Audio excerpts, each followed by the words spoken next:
इस करुणा कलित हृदय में अब बिकल रागिनी बजती, क्यों हाहाकार शरों में वेदना असीम गरजती।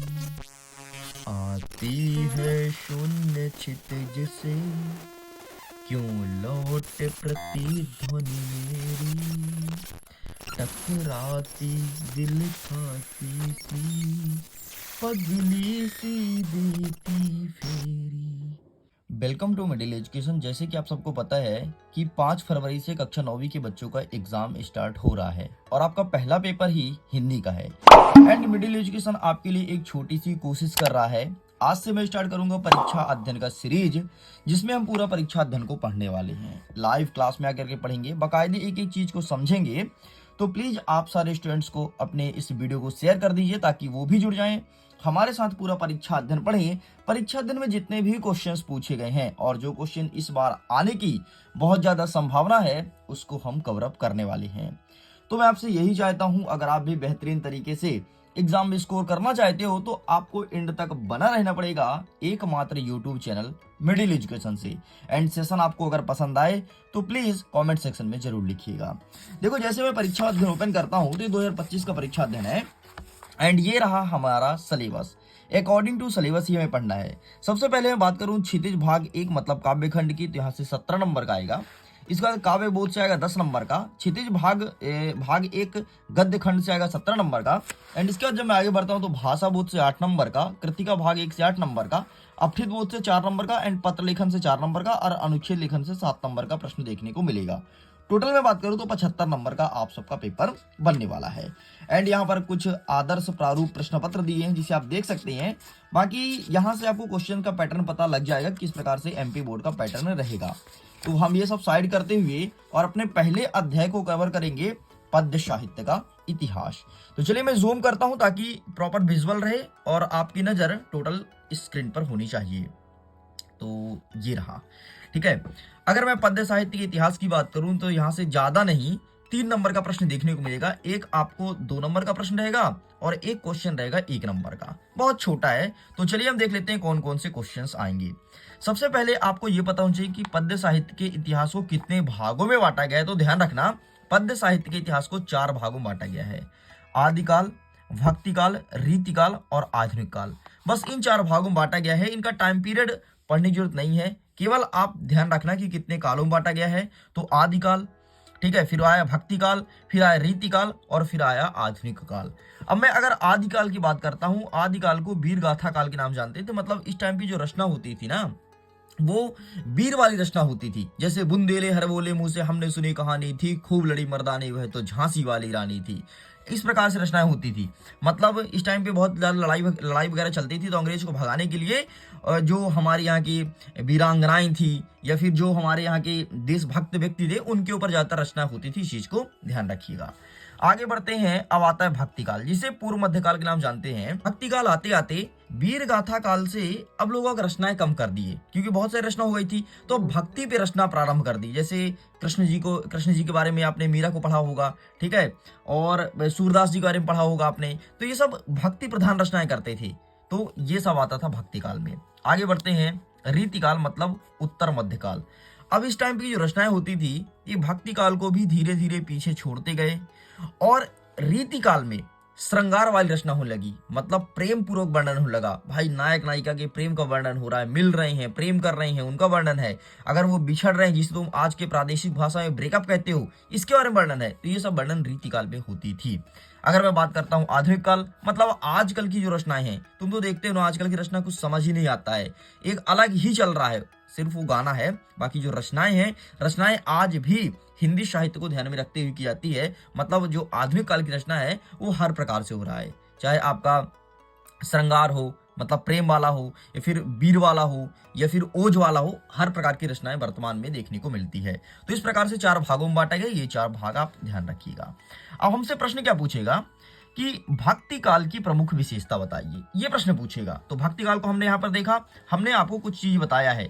जैसे भक्ति काल में जितनी भी रचना होती थी, सब भक्ति भाव को लेकर के होती थी, मतलब भगवान के ऊपर लिखा जाता था। तो देखो ना, भक्ति भाव की प्रधानता, है ना, भक्ति परक रचना होगी।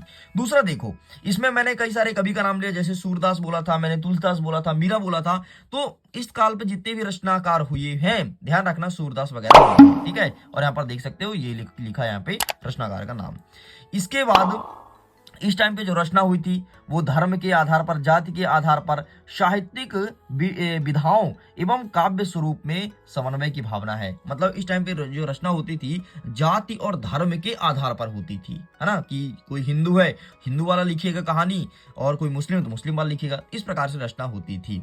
साथ ही जीवन को आदर्श प्रदान यथार्थता से जोड़ना। मतलब इस टाइम पे लोग अपने जिंदगी को यथार्थता मतलब भगवान को समर्पित कर देते थे और समर्पित होकर के रचना लिखती थी। तुमने मीरा को पढ़ा होगा, मीरा ऐसा मानती थी कि हमने भगवान श्री कृष्ण को अपना पति बना लिया है। अब बताओ, क्या किसी इंसान का पति भगवान हो सकता है? लेकिन उन्होंने पति बना लिया था, उन्होंने शादी भी कर लिया था।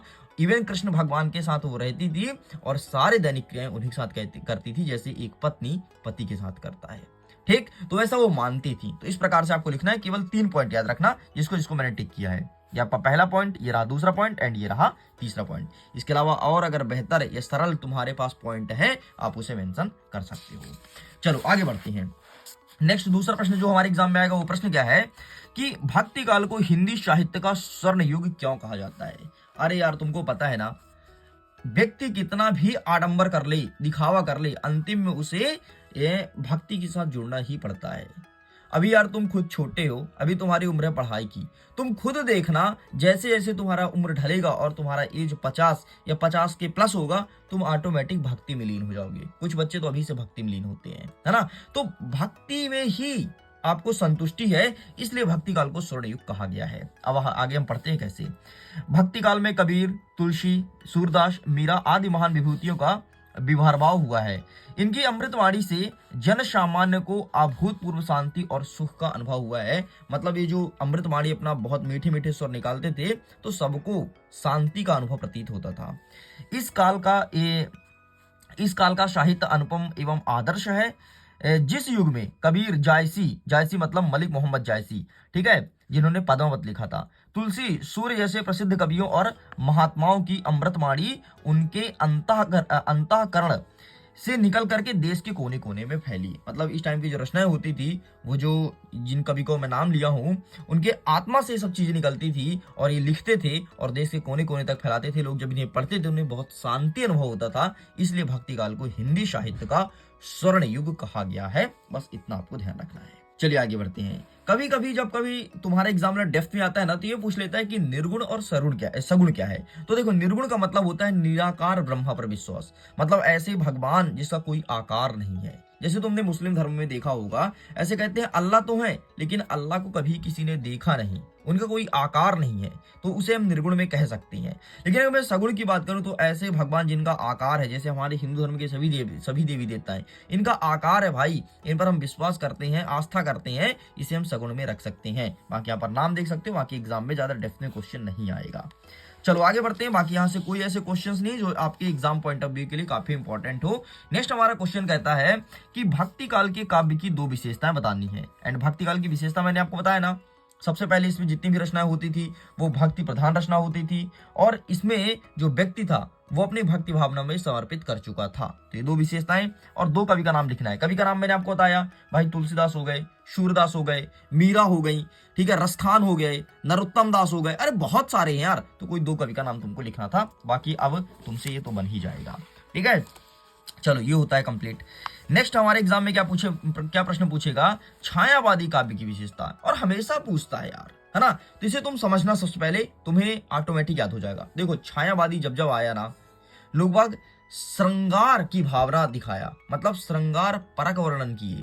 श्रृंगार मतलब क्या, प्रेम के बारे में इन्होंने उल्लेख किया कि भाई एक व्यक्ति दूसरे व्यक्ति से प्रेम हो रहा है, प्रेम के जाल में फंसे हुए हैं, मोह कर रहे हैं, ठीक है, चुम्बन चाटी कर रहे हैं, हर एक चीज हो रहा है और फिर बिछड़ रहे हैं। ये तुम्हारी श्रृंगार की भावना आएगी, मतलब प्रेम, ठीक है, प्रेम का वर्णन हो रहा है। तो सबसे पहले ये लिखिए।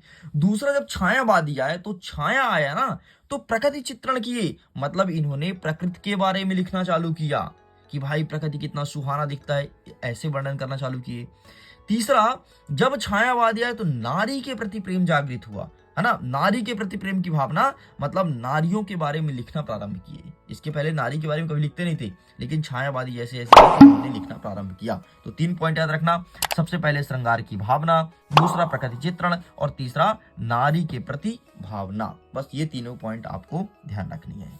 चलिए मैं पेज को चेंज कर रहा हूं, नेक्स्ट की तरफ बढ़ रहा हूं। नेक्स्ट हमारा क्वेश्चन क्या पूछा सकता है कि छायावाद के 4 कवि का नाम और इनकी 2-2 रचनाएं। बस 4 कवि का नाम याद रखना हो।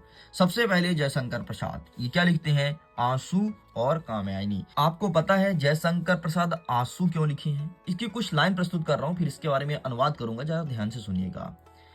इस करुणा कलित हृदय में अब बिकल रागिनी बजती, क्यों हाहाकार शरों में वेदना असीम गरजती, आती है शून्य क्षितिज से, क्यों लौट प्रतिध्वनि मेरी, टकराती विलखाती सी, पगली सी देती फेरी।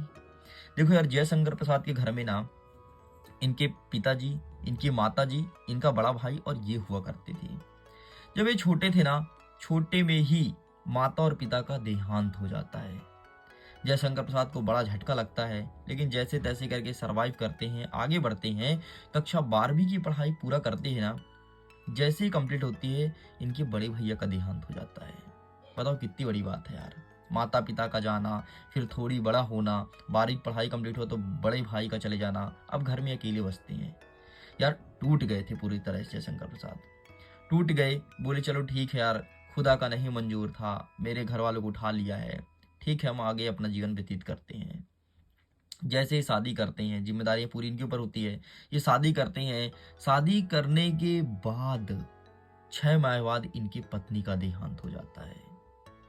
भाई और टूट गए कि भगवान कर क्या रहा है हमारे साथ। एक और शादी करने का निर्णय लेते हैं, 1 साल बाद एक शादी करते हैं, पुनः 6 माह बाद उस पत्नी का भी देहांत हो जाता है। बताओ किसी व्यक्ति के साथ अगर ऐसा हो तो क्या बीतेगा। आप खुद इमेजिन करोगे कि अगर आपके आस पड़ोस किसी व्यक्ति के साथ ऐसा हो तो उसके दिल में क्या बीतेगा।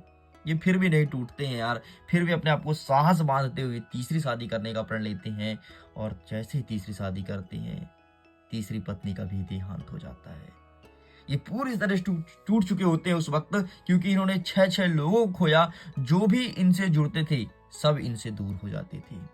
तब ये आंसू लिखते हैं, इससे करुणा कलित हृदय में क्यों बिकल रागनी बसती।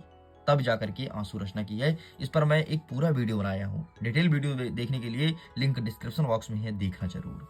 ठीक है, आगे बढ़ते हैं। तो सूर्यकांत त्रिपाठी निराला इनका अनामिका है। बाकी सुमित्रानंदन पंत बाणी और युगधार लिखते हैं। महादेवी वर्मा क्या रश्मि लिखती हैं। इस चीज को पढ़ लेना। ठीक है, नेक्स्ट हमारे एग्जाम में पूछेगा कि नई कविता की प्रमुख विशेषता बताइए। नई कविता मतलब जो आज की कविता है, आपको पता है ना, नई कविता है मतलब नए नए चीजों का प्रयोग होगा, कई प्रकार के रसों का प्रयोग हुआ। तो सबसे पहले क्या लिखोगे, नवीनता का प्रयोग। दूसरा क्या लिखोगे, देखो आज के युग में लोग क्या करते हैं, एक दूसरे को देख नहीं सह पाते, है ना। कंपटीशन इतना भरा पड़ा है ना कि अगर तुम्हारे चाचा का लड़का आगे बढ़ेगा तो तुम उसे जलने लगोगे अंदर ही अंदर। तो इस प्रकार की रचना जो कहलाती है वो व्यंग प्रधान रचना कहलाती है। मतलब लोग बाग व्यंग मार मार के किसी के बारे में बोलते हैं, है ना। डायरेक्ट तुम्हारे सामने आकर के तारीफ करेंगे, लेकिन तुम्हारे पीठ पीछे बुराई करेंगे, फिर तारीफ भी करेंगे तो दूसरे टोन पे बात करेंगे। ठीक है, तो व्यंग प्रधान रचना होती थी, इस चीज को ध्यान रखिएगा। पहला क्या रखोगे, नवीन प्रयोगों में नवीनता। दूसरा व्यंग प्रधान रचना। तीसरा लिखोगे नए बिंब की खोज की है, मतलब नए नए चीजों का आविष्कार हुआ है नई कविता में। बस इतना आपको ध्यान रखना है। नई कविता की कुछ कवि का नाम भी पता होना चाहिए, जैसे भवानी प्रसाद मिश्र, कुंवर नारायण, दुष्यंत। केवल 2 कवि का नाम याद रखना, उनकी रचना तुमको पता होना चाहिए। जैसे कुंवर नारायण का ध्यान रख लो, चक्रव्यूह है और आमने सामने है। इसका दुष्यंत कुमार का याद रख लो कि सूर्य का स्वागत या फिर आवाजों के घेरा। बस 2 चीज याद रख सकते हो, बाकी तुम्हारा पूरा होता है कंप्लीट। अब आइए कुछ क्वेश्चंस को देखते हैं, कितना सही कर पाते हो आप। पहला प्रश्न कहता है वीर गाथा काल के श्रेष्ठ महाकाव्य का नाम क्या है। बताओ वीर गाथा काल का श्रेष्ठ महाकाव्य क्या है।